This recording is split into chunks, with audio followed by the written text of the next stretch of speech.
Hello, Kathleen fans! Ito na nga ha. Ito pala yung ex ni Mayor, no? Marami tayong items, by the way, mga kasombreros ha. So, na-post ng isang admin, itong si Trina, magkakasama sila dati no ni Ma'am Catherine, tapos si Ma'am Sofia. Parang kwento dito, si Ma'am Trina dati ay friends, no? Dito nga si Ma'am Catherine, kaso parang nag-unfollow yata sila sa bawat isa, mga kasombreros, dahil nga sa dito no sa issue ni Mayor Mark Alcala, mga kasombreros. So alam ko si Trina, ito ba yung basketball volleyball player?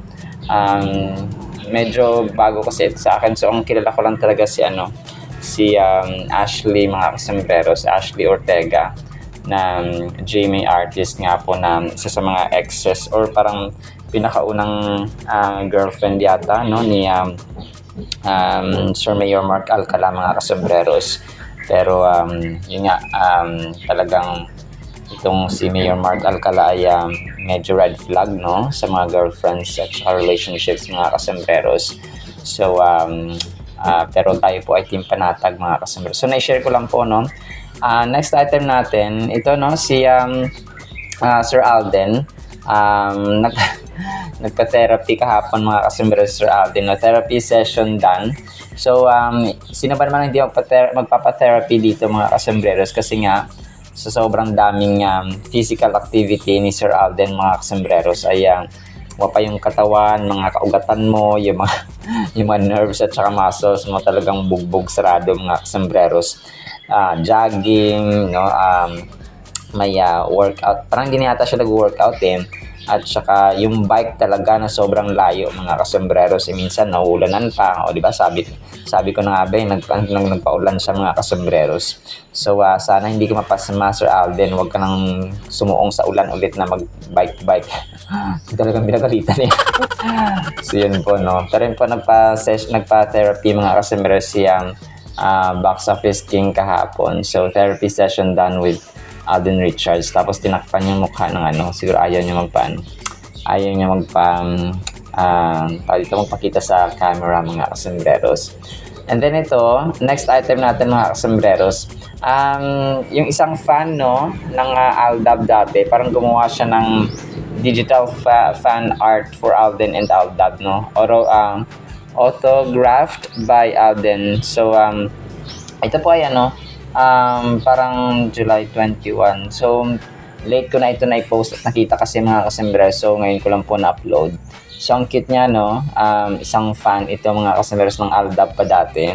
Pero yun nga no, memories na lang talaga ang naiwan ng Aldab, mga kasombreros, sa mga fans nila. And isa ito sa mga naisip kong rason kung bakit ayaw ni Sir Alden ng parang public na relationship talaga tulad ng Aldab, kasi maraming tao ang nadi-disappoint. So yung secrecy, yung privacy nila ni Ma'am Catherine, mga kasombreros, ay one way of protecting the hearts of fans, na kapag hindi na tuloy, o parang pag hindi na feed ba yung satisfaction ng mga tao, ay parang nadi-disappoint sila, nadi-discourage. So parang ayaw din ni Sir Alden na gano'n, na nakasalalay nilang doon yung kasiyahan ng tao. So nagigets ko yung point ni Sir Alden na gano'n, mga kasombreros. So kung kaya mas gusto niya na secret or private, mga kasombreros, na communication and so on.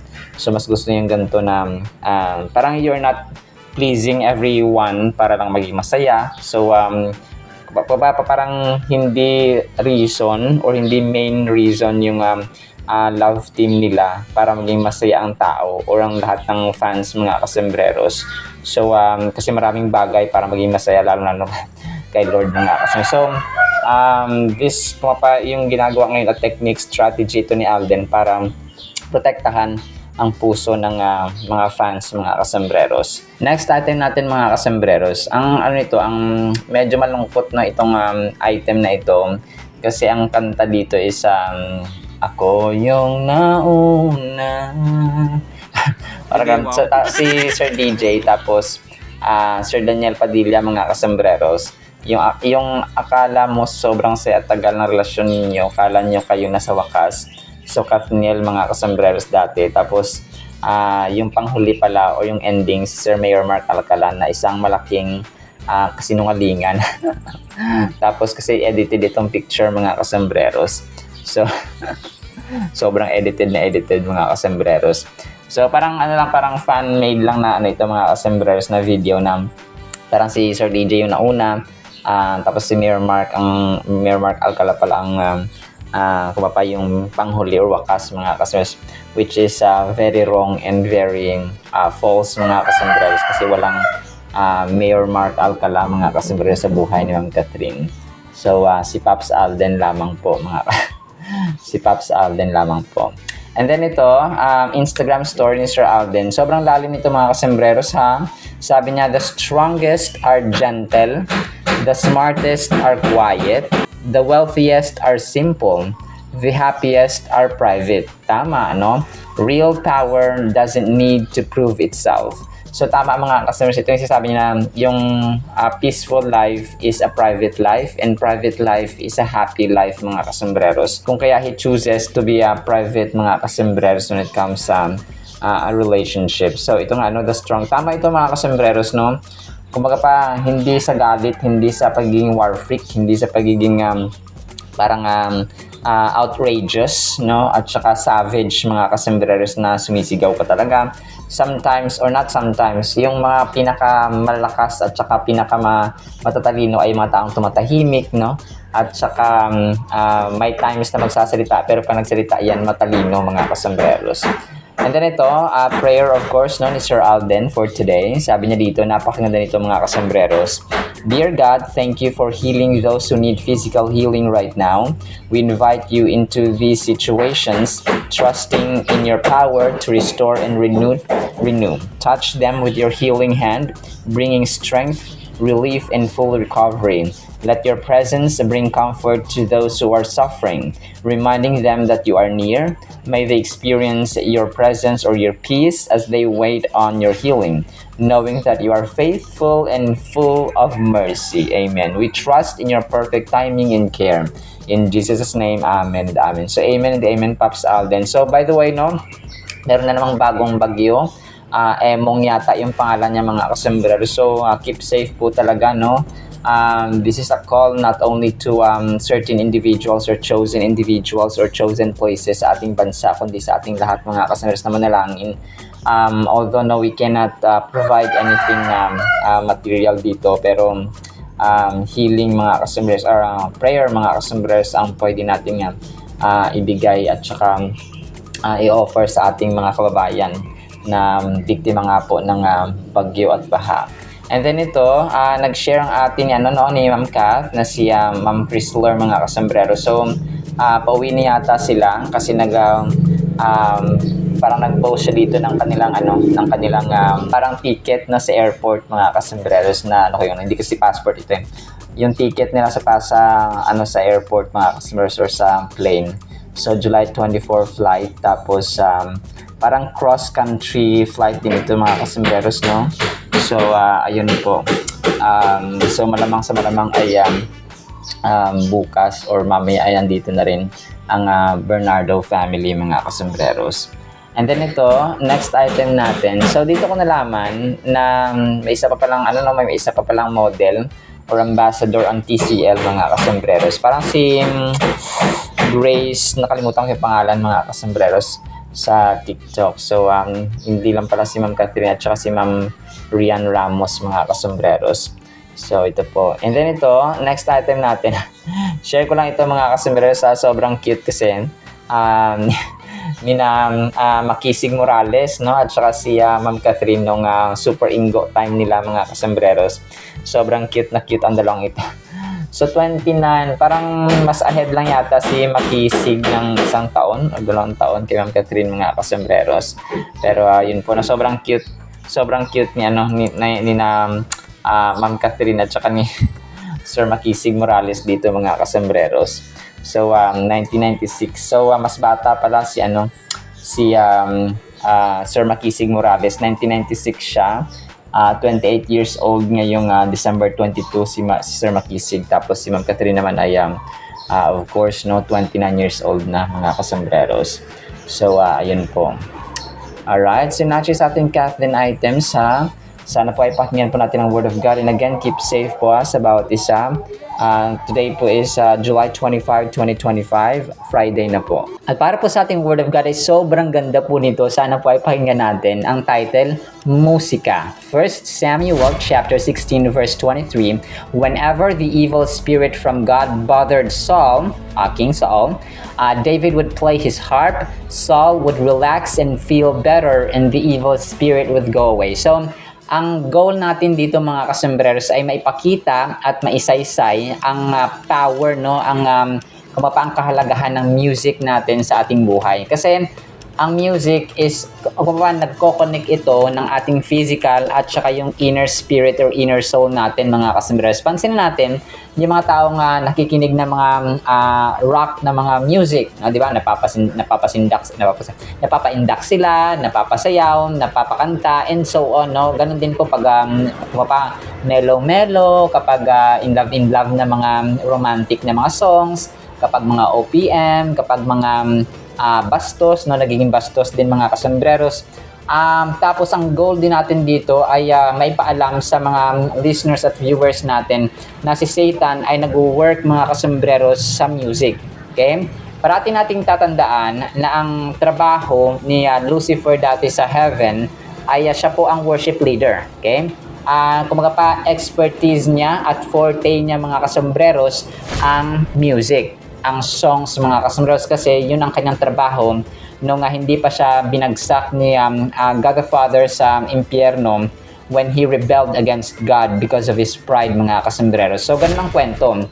Ngayon, dahil hindi kayang maghiganti ni Satanas mga kasembreros directly kay God the Father, so gumagawa siya ng paraan para maghiganti mga kasembreros. So sisirain niya ang buhay ng pamilya, sisirain niya ang buhay ng bagong kasal or ng mga mag-asawa or magulang sa anak, relationships, no, sisirain niya. Tapos tuturuan niya mga bata na ang mga anak na magmura, ang mga kabataan, ang mga tao in general, tuturuan niya ng immorality, tuturuan niyang kumanta ng mga kanta na bastos or may green-mindedness na mga kanta, and then imbis na ang Diyos ang pupurihan ay ang iba na ang pupurihan ang tao. Natatawa ako sa mga kantang may lyrics na dalhin mo na ang araw at ng buwan. Yung parang imposible ba? Paano mo dadalhin ang araw at ang buwan? So, example lamang yan mga kasi napakaraming songs, napakaraming dito mga kanta sa mundo ngayon na talagang worldly, na kumapa yun ang term mga kasembreros kapag ikaw ay Christian. Worldly siya at saka nakakadala, pero nakakadala sa pagsayaw, talagang trending na trending sa TikTok, no? Kahit na yung mga lyrics nila pagmumura na, kahit na yung mga lyrics ay hindi nakaaya-aya sa kumapa sa harapan ng Panginoon. May mga kanta naman na inspirational, okay? Yung mga country songs, for example, tapos yung ino-offer natin sa mga magulang, ino-offer natin sa mga mahal natin sa buhay, pero not totally, na parang sobra-sobra mga kasembreros. And lalo na ngayon, sumisikat talaga ang maraming kanta when it comes to kapag mahilig ka sumayaw, kapag mahilig kang... So, dito tinitwist mga kasembreros ni Satan yung ng tao dito, yung kanilang hilig at saka pagkagusto mga kasembreros sa music. Isipin natin kapag ikaw ay malungkutin, may mga taong melancholic Ito yung mga taong mga mga mawkish, mga melodramatic. So ganon mga kasembreros, mga melodramatic. So kung kaya ang gusto nila mga playlist sa kanta nila or sa kanilang cellphone ay yung mga nakakapagpalungkot palalo. Kaya di mas lalo sila nalungkot, no? Pero pag yung mga taong masayahin naman ay puro mga rock, puro mga so yung mga taong in love naman, yung mga kantahan na mga about love, ganun mga kaso. So, nagfo-flow yung spirit mga customers. Ito yung sasabi ng verse na ito, na yung spirit kapag yung ating kanta ay worship songs para sa Panginoon naman, on the other hand, ay tumatakbo at saka nagsisialisan ang mga espiritu ng kaaway, yung espiritu ng inggit, espiritu ng pagiging malungkot, espiritu. Kung malungkot man tayo mga kasembreros, siguro we are still in the presence of God. Let's say, nagpapatugtog tayo ng worship songs habang nagpe-pray, habang nanalangin mga kasembreros sa ating kwarto. Kasi dito, 1 Samuel 16:23, ang kwento kasi dito, si King Saul, no, si Haring Saul mga kasembres, na pinakaunang hari ng Israel mga kasembres, ay kumapa yung espiritu ng Diyos ay umalis sa kanya. So ang espiritu ng kaaway, ang espiritu ng demonyo ay pumapasok mga kasembres sa kanya. So ang ginagawa ni Haring David, kasi si David mga kasembres ay bata pa at that time, so kinuha niyang magtutugtog sa kanya. Kumaga pa instrumentalist or music player mga kasembres sa time nila. Kasi nga si Haring Saul ay parating dinadalaw ng demonyo. So pag dinadalaw siya ng demonyo, ang nangyari po ay nawawala na siya sa kanyang sariling pag-iisip. Parang bothered siya mga kasembrero. So ito po yung kwento niyan. So tuwing nagpapatugtog si David, na bata pa siya at that time, ay nawawala at saka lumalayas ang demonyo.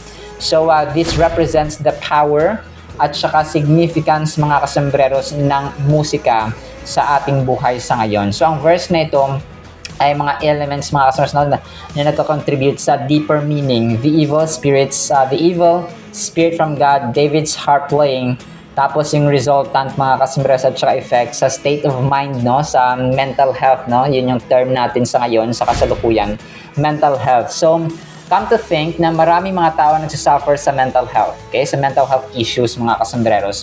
Hindi stable ang kanilang mental health, kung kaya nagkakaroon sila ng anxiety, ng depression. Hindi nila alam na yung musika mga kasembreros, yung worship songs na para sa Panginoon ay nakakapag-soothe, no, na nakakapagpakalma at nagiging peaceful ang ating isipan kapag tayo po ay nagpapatugtog ng worship songs. Lakipan pa natin ng panalangin at pagbabasa ng salita ng Panginoon. So very effective siya mga kasembreros. The mention of the evil spirit indicates that God had allowed Saul to face the consequences of his actions. So kasi King Saul dito mga kasembreros, si Haring Saul ay kung babalikan pa natin ay meron siyang disobedience kasi sa Panginoon, no? Kung kaya ay nilayuan siya ng spirito ng Panginoon. So ang verse pa na ito ay nagtuturo sa atin ng kahalagahan ng worship at saka impact nito sa ating spirit, no, sa ating kaluluwa. It serves as a reminder that music, particularly when connected to faith, can elevate our soul no matter where we are in life. So we can find solace in the melodies that remind us of God's goodness. We must use this gift actively, not just for ourselves, but to help those around us, just as David did for Saul. So ito yung isa pa sa mga lessons mga kasembreros. Kapag tayo po ay, kung kaya sinasabi ko ito sa inyo at sinishare ko rin po ito mga kasembreros, kasi ang salita ng Panginoon tungkol sa music, kasi talagang talamak na ngayon mga kasembreros yung musika, na kahit na nagmumura kahit mga bata, kahit mga 2 years old, 3 years old, naku po, kapag parating pinapatugtog niyan, ang nagulat ka nilang marunong na siyang sumayaw, marunong na siyang ng lyrics, kahit na hindi nila alam, wala pa silang kamuwang-muwang mga kasembreros, ay nakakapagmura at saka nakakapagsalita ng mga words na lyrics nga, part ng lyrics ng kanta, at sinasayaw pa nila because unaware sila, no? Hindi sila gaanong scrupulous na sa ating hindi sila gaanong careful na mga kasembreros, kung kaya credulous sila, no? Ibig sabihin po ng credulous ay madali silang nasisway, madali silang naniniwala sa isang bagay kasi nga hindi nila alam at hindi sila aware na mali pala ang ganito, na Satan works through music, no, secular music mga kasembreros. So mahalaga ito mga kasembreros kasi sa ibang verse like Psalm 96:1, sabi niya, sing to the Lord a new song, no? Sing to the Lord all the earth. So, it's a commandment as well. Psalm 40 verse 3, He put a new song in my mouth, a hymn of praise to our God. Many will see and fear and put their trust in the Lord. Ephesians 5:19, no? Speak to one another with psalms, hymns, and spiritual songs, no? Sing and make music in your heart to the Lord. Grabe, napakaganda mga kasembreros. So, it's a command, no? May mga times na pwede naman tayong kumanta ng mga inspirational songs, Sadya lang talaga na may mga kanta na sinira talaga yung lyrics at saka kabastusan na lang talaga at saka alam mo yung makamundo talaga at saka dito kasi rin nagmumula yung mga ginagawa ng mga TikTokers, yung mga dancers, mga kasembreros na yung kaldag, yung mga actions ba na alam mong medyo bastos mga kasembreros, and ginagawa rin ng karamihan at saka ginagawa ng kasi nga sikat ang gumagawa ng mga dancers, no? So hindi na alam na dito rin nagmumula yung kalibugan, no? Sorry po sa term. dito nagmumula yung mga kalibugan. Kunwari, isasayaw siya, walang shirt, no? Shirtless mga kasambreros. Tapos ang manonood niyan, kasi nga, tinatangkilik siya ng ganyan. So, gagawin niya pa sa next time kasi nga, sumasahod din sila sa Facebook Reels. So, alam nyo, yung sirang-sira na talaga mga kasambreros. And this is just an awareness sa bawat isa sa atin mga kasambreros na dapat po tayo ay maging aware sa mga kanta rin po na kinakanta natin because it has spirit, it has power, it has impact mga kasambreros. Alright, sinang po sa ating Word of God nawa po ipagpalain po tayo ng pag-ibig, pananampalataya, pag-asa, wisdom about music, ng musika, ang mga kanta mga kasambreros ay may impact at may power sa atin, either negative or positive. In Jesus' mighty name we pray, amen and amen. See you sa next segment mga kasambreros, and paalam po. I love you.